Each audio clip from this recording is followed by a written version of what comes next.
This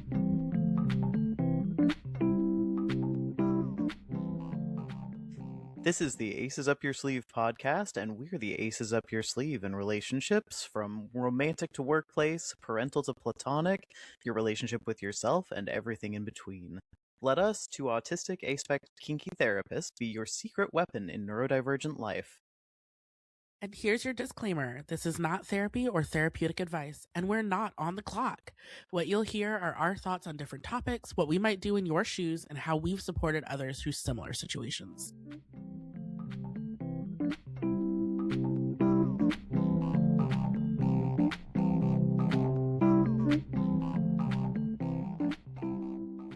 Hello, and welcome to the Aces Up Your Sleeve podcast. I am your host, Sabrina. And I'm Cade. And we are excited. Today we're recording part of our 3-parter mini-series on kink as we look forward to an event later this month. It's called Thrive, and it's a virtual BDSM and mental health conference that we're going to be presenting at.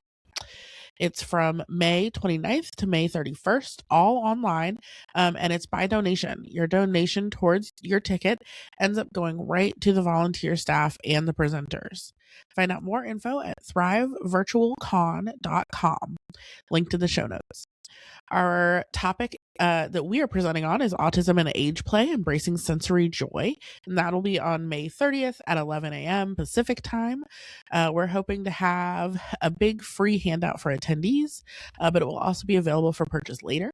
And then I will also be part of Thrive's Cluster B panel on May 31st at 1:15 Pacific time. So we would love to see you there to join us at Thrive.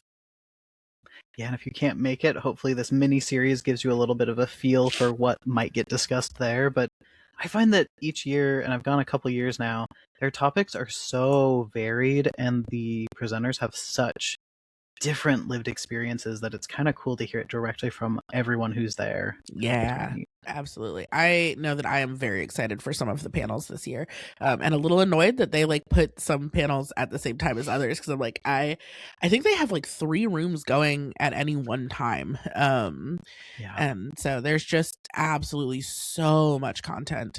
So I'm very excited. For 2 or 3 of the rooms, it's what they call their general audience track, and so that's for everyone. And then they also have a room going for the professional track, which is mostly mental health professionals, but I think last year they had an occupational therapist, massage therapist, I forget what else. I don't know if it was OT or speech, but they always have so many really skilled, knowledgeable people, and it's hard to pick where to go. I'm excited that we're on the regular general track, because my last 1 or 2 has been on the pro track, and so this will be it's neat cool to mix it up. Yeah. Although even with the pro track, they don't check your job title. So if someone's listening and sees a really interesting professional track thing, you can just pop in. They don't care. Yeah, there's no huge difference. I don't even think there's not CEs for it, is there? No, I don't think so this year. They're hoping to in the future, but I don't know where they're at with that. Yeah, fair enough. So you're not missing anything if you go to one and not the other, but yeah, there's some really cool panels and topics and things. I'm excited. Yeah, that'll be cool. So with our questions for today, we've got one kind of short one that we'll start with, and then we'll do our longer question. So the first one is it normal to develop a praise kink when you grew up AuDHD and never got good feedback from parents or teachers or anyone, really? I think so. Yeah, I think kink is a great way to meet our needs, and so if that was an unmet need and has been for a long time from the sounds of it, it would be pretty typical to find a new way to meet the need. Yeah, I also honestly I think it can go either way, right? Like a praise kink or a degradation kink would not be surprising to me. I think especially because there's something healing in the praise kink, there's something in having a little bit more control in the degradation, right? And then also the aftercare that comes after. I think that there's a lot that makes sense of getting called good, getting told I did well, all of these types of things. Yeah, of course you want that. Yeah. And on the flip side, it might be nice to control when people are talking to you in a negative way. Yeah. You can consent to it instead of it just being flung at you, whether you want to hear that or not. Right. And like what they're describing negatively is also then something that you can kind of choose and opt into, opt out of. Yeah. Yeah, for our listeners who aren't super familiar with kink, there is a huge element of course, consent, but also structuring before things happen and kind of agreeing on what exactly each person wants, as many people as are participating. And there's usually a safe word, and often there's also kind of a slow down word or signal that gets used, so you really have a lot more control. Yep. Yeah. So, yeah, I think that like, normal's not my favorite word, but I do think that it's probably very common. And yeah, especially like because a lot of the power dynamic like situations in kink, right, is like, yeah, I didn't get this from a caregiver, authority figure, whatever in the past. And so now the caregiver authority figure that I have chosen for myself is going to offer it to me in a way that like we've both agreed to and all these things. Absolutely. Yeah. Yeah, so short answer, yes, probably very common, very typical. And if you're listening and your your interest swung the other direction around degradation or humiliation, also probably pretty typical. Yeah, for sure. I think that's kind of the nice part about kink is like there's not it is kind of the beauty. The whole point is that like whether it's normal or not, it's okay. Absolutely. You find the folks to engage with you on that or figure out a way to do it solo, and yeah, so it's not hurting anybody if everybody's consenting. And I think maybe you all have seen some of the memes that go around, that's like, are you actually submissive or are you just autistic and want someone else to structure your day? God, fuck, both so much. Just, I don't want to. Right, that decision-making fatigue or the executive function. Sometimes it's just easier if somebody else tells you what to do, when to do it, and how to do it. Yep, exactly. Yeah. The next one's a bit longer, and it's really one that... Did we pull this one from Reddit? Uh-huh. But it represents stuff that we get asked quite often, especially in the therapeutic realm. And maybe if you're a couples counselor or someone who's been looking at relationship therapy, you'll be like, yeah, this resonates with me, or some of the relationships I've been in the past, or some that my clients have been in. Yeah. So this one says, so my husband diagnosed, I'm assuming autistic here, and that's how we're interpreting it. Because I think we're looking at ADHD. Oh, ADHD more. Okay. Yeah. So ADHD, no medication for that, so no stimulants. Gets these phases where he needs sex or kinky things in his life so badly he becomes really desperate, talking about it in his sleep, getting really upset, sad, angry, dramatic about the topic, etc., sometimes to a point where the intensity of it all scares me. Context, we've been together for 10 years, have sex on average, I'd say, once to twice per week. We do lots of crazy kinky things, which I think is great, but it never seems to be enough for him. We also have an open relationship, so he'd even be free to find other outlets if his drive is just higher than mine, but he says he needs this with me specifically.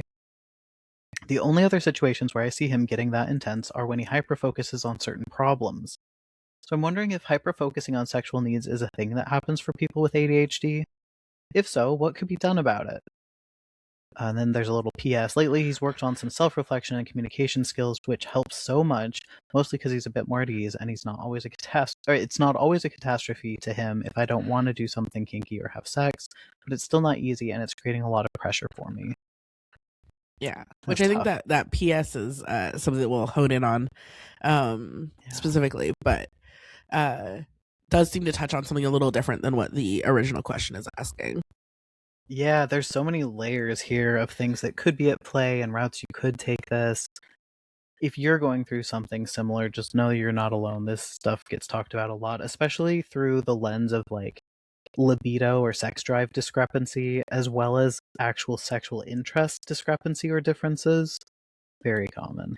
Yeah, and it's so like what it sounds like, right? That getting really upset talking about it in his sleep, sad, angry, dramatic, like sounds a lot like a hyperfocus or like an intense like interest in something that is not super uncommon in ADHD, right? And like it is hard because when it's all your brain can think about, it's all your brain can think about. And that's not really an option that he's making or that you're making, you know? Yeah, the place where there might be some more ability to tailor how this is being communicated would be around the outlets of these needs, because for this person, like, it's all constantly on their shoulders to provide. And it sounds like they do, but just not at the level that he needs.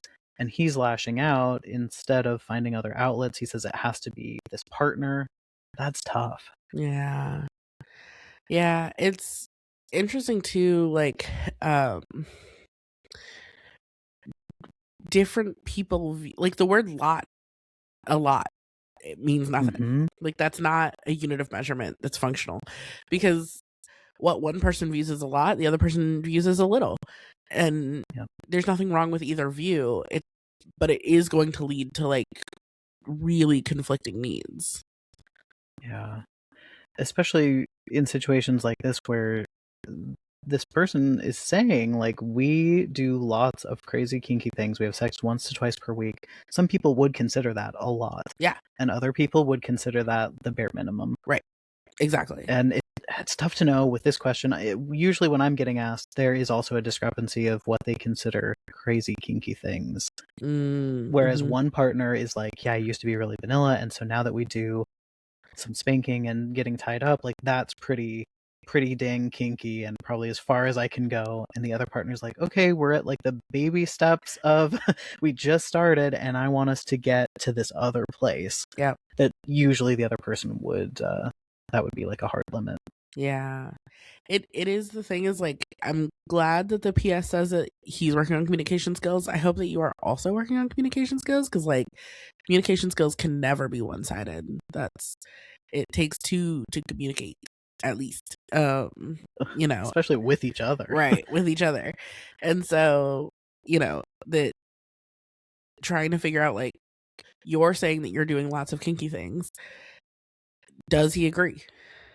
If no, instead of, oh my God, I'm not enough for him, or, you know, oh my God, he wants so much more of me than I'm, like, whatever, figuring out like, okay, what would be enough for him?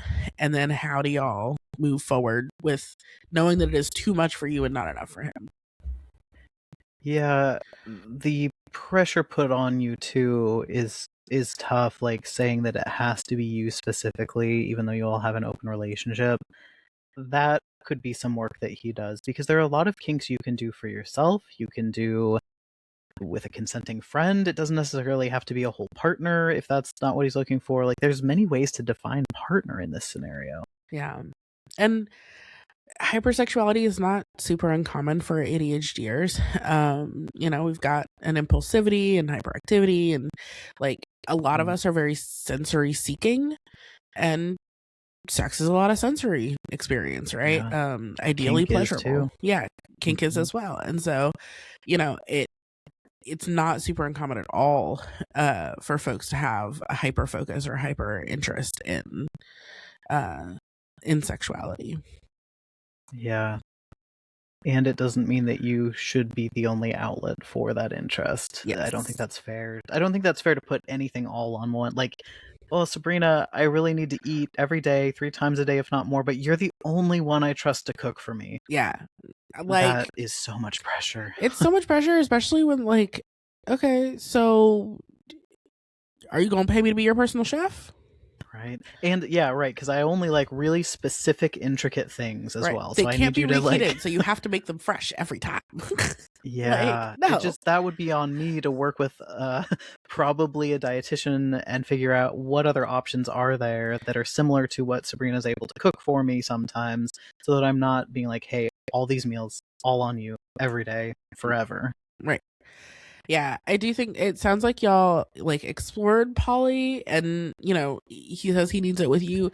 I wonder what that exploration looks like. You know, and because I think sometimes like there's something really kind of challenging about exploring poly. There are lots of things kind of explicitly challenging, by the way, of how like mononormative our like society is. Um, that I wonder if that might be worth re-exploring. Yeah. And if this is, I don't know, it's hard to tell here, but I know in some situations that I've helped folks with this, sometimes the person is looking for what we call like a 24/7 total power exchange dynamic. And if that does not appeal to the other person, then that is really an unfair standard to hope for and put out there. Can't quite tell from this question, but for some folks, that's what's happening. And that really is very different. Yeah, and it is something where I would be like, maybe you need relationship counseling to talk about discernment and like what will your relationship look like, because that's not something you want or can or feel compelled to provide to your partner. Right. Yeah, and like how might each of you be able to meet your needs without stepping on the needs of each other? Yeah.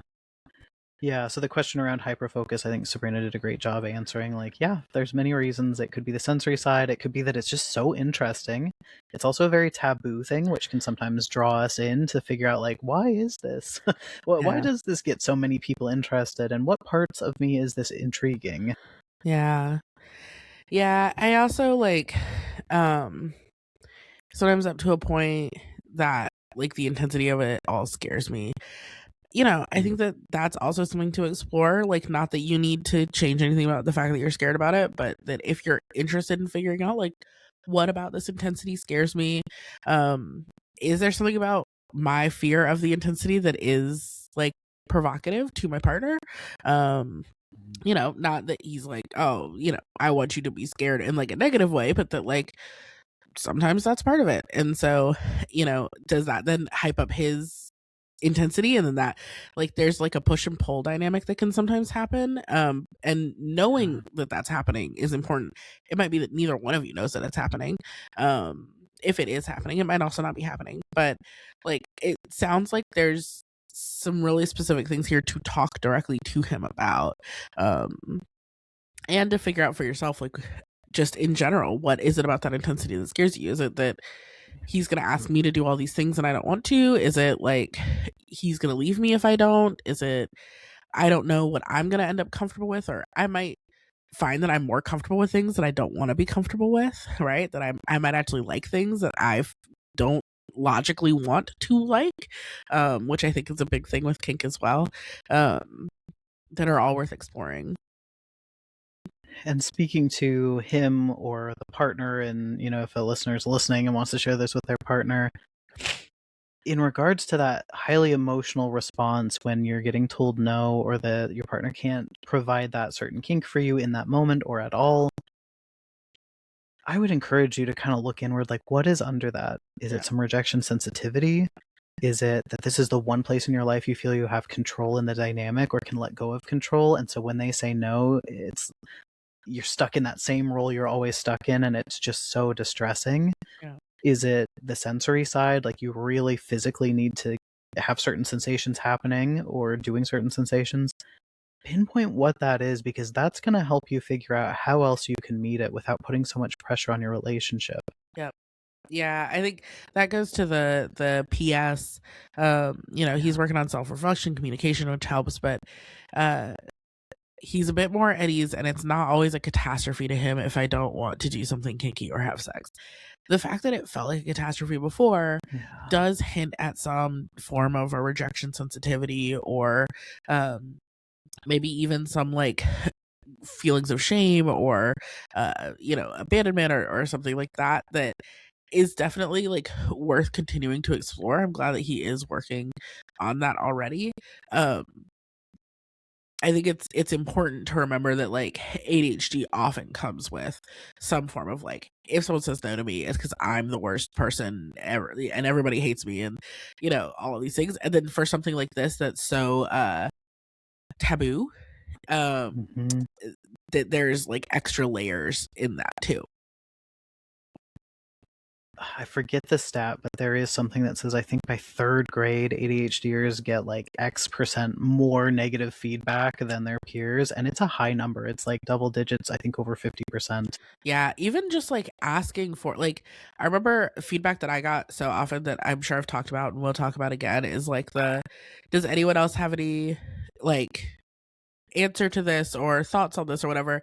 Anyone Yeah, but Sabrina, because I talked so much and it like even that kind of thing that's like not necessarily negative feedback, but just kind of that shutdown of you're interested and engaged with this and it's too much, right? And that we as ADHDers get that message a lot that we're too much. And so figuring out like, okay, how can I let him know that he's not too much and what he wants is not too much, but that I am not in the same places where he is.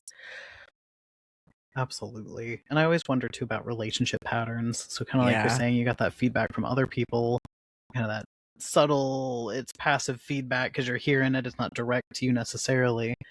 But I wonder if this person's been in other relationships, what if those looked like for him, and what did kink look like? Is this the first time he's exploring it? He's so excited, so it hurts extra because he's so sensitive. Yeah. Is it that this has never been a problem before, and so he just can't believe that this isn't going to get met this time? Like, it's so hard to know what those patterns have looked like and how that informs those responses too. Yeah. I definitely think that like um if you can figure out like I'm a big fan of putting all the cards on the table essentially. Like let's just put all the cards out of like all the things that we want and don't want. And then without any judgment or with at least as little judgment as we can and with naming it when we feel judged, right? Being able to go in and be like, okay, this is not something I can offer you. Let's work together to figure out where we can get this for you. And maybe that's Yeah. unicorn hunting, or, like maybe it's going somewhere and like maybe he'd be more comfortable if you were in the room and still watching. So if you're not comfortable doing it, are you comfortable watching it?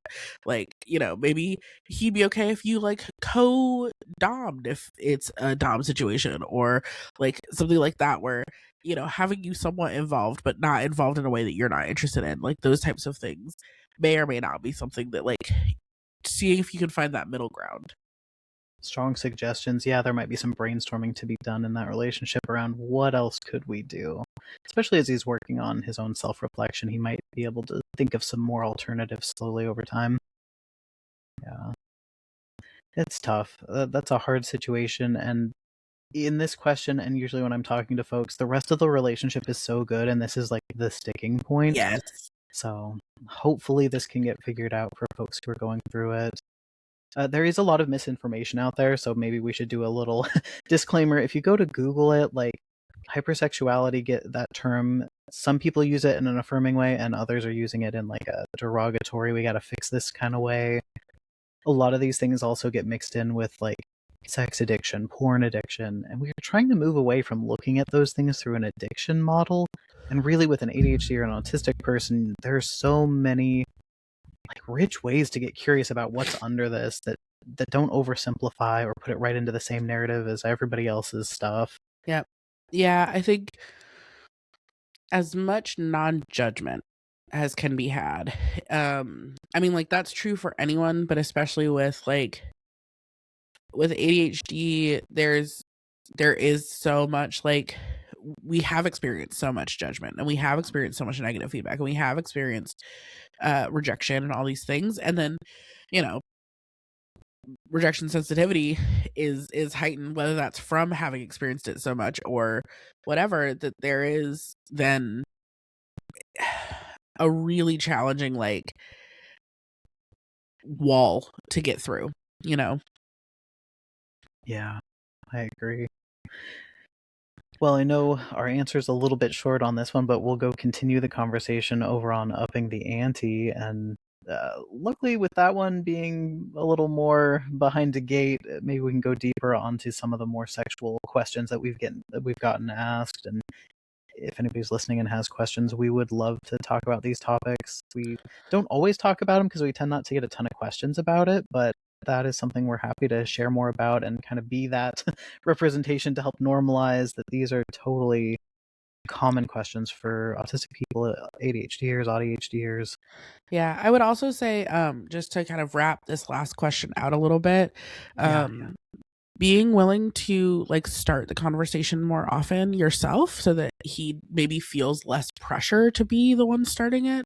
And maybe seeing like, are there other similar things that could be done that aren't necessarily that same thing? So like Kate and I have our kink sensation flowchart that is explicitly for figuring out like, okay, if I'm looking for this sensation, what kink might I be able to do? And some of them are solo and some of them are partnered. And so, figuring out how to like, this is something that we actually spend a lot of time talking about and thinking about. Like, it's an interest of ours. But I think that it's one of those really important things when it comes to kink that like figuring out how to be as open as possible to like, oh, this is a sensory experience that wants to be had.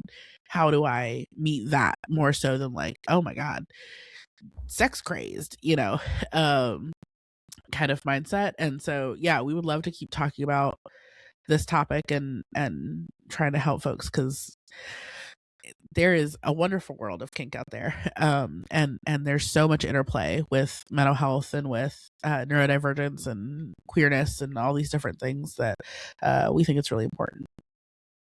Absolutely. And to get some more good info out there would make me very happy. So that's what we'll continue to do. Yeah. In the show notes, I'll be sure in the show notes to add a link to our flowchart in case people want to check that out. Yeah, for sure. All right. Yep, shorter episode. Thanks for hanging in there as I am still clearly sick. Woohoo. Expect new episodes here weekly on Tuesdays. You can find Kate at Cryptid Learns, and you can find me at Radical Insights Consulting on Facebook or Instagram, and added.com at the end for our websites.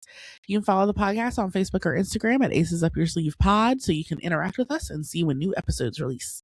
If you have any questions for us, visit neurokink.org and send it our way.